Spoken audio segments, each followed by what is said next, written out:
एक समय की बात है, एक ब्राह्मण दंपति की कोई संतान नहीं थी, जिस कारण वह बेहद दुखी थे। एक समय ब्राह्मण वन में हनुमान जी की पूजा के लिए गया। वहां उसने पूजा के साथ महावीर जी से एक पुत्र की कामना की। घर पर उसकी स्त्री भी पुत्र की प्राप्ति के लिए मंगलवार का व्रत करती थी। वह मंगलवार के दिन व्रत के अंत में हनुमान जी को भोग लगाकर ही भोजन करती थी। एक बार व्रत के दिन ब्राह्मणी ना भोजन बना पाई और ना ही हनुमान जी को भोग लगा सकी। उसने प्रण किया कि वह अगले मंगलवार को हनुमान जी को भोग लगाकर ही भोजन करेगी। वह भूखी प्यासी 6 दिन तक पड़ी रही। मंगलवार के दिन वह बेहोश हो गई। हनुमान जी उसकी निष्ठा और लगन को देखकर प्रसन्न हुए।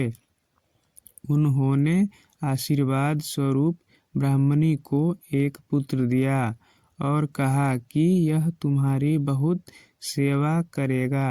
बालक को पाकर ब्राह्मणी अति प्रसन्न हुई। उसने बालक का नाम मंगल रखा। कुछ समय उपरांत जब ब्राह्मण घर आया तो बालक को देख पूछा कि वह कौन है।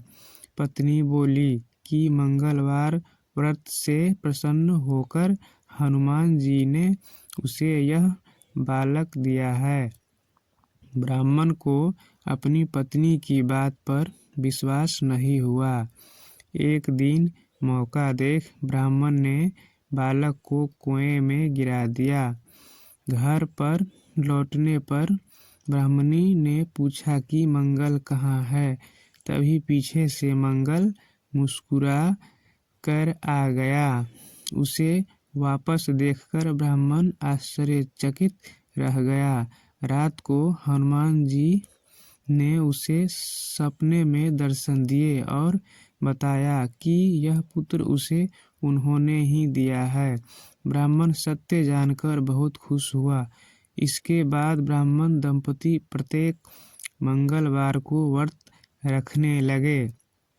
जो मनुष्य मंगलवार व्रत कथा को पढ़ता या सुनता है और नियम से व्रत रखता है, उसे हनुमान जी की कृपा से सब कष्ट दूर होकर सर्व सुख प्राप्त होता है और हनुमान जी की दया के पात्र बनते हैं।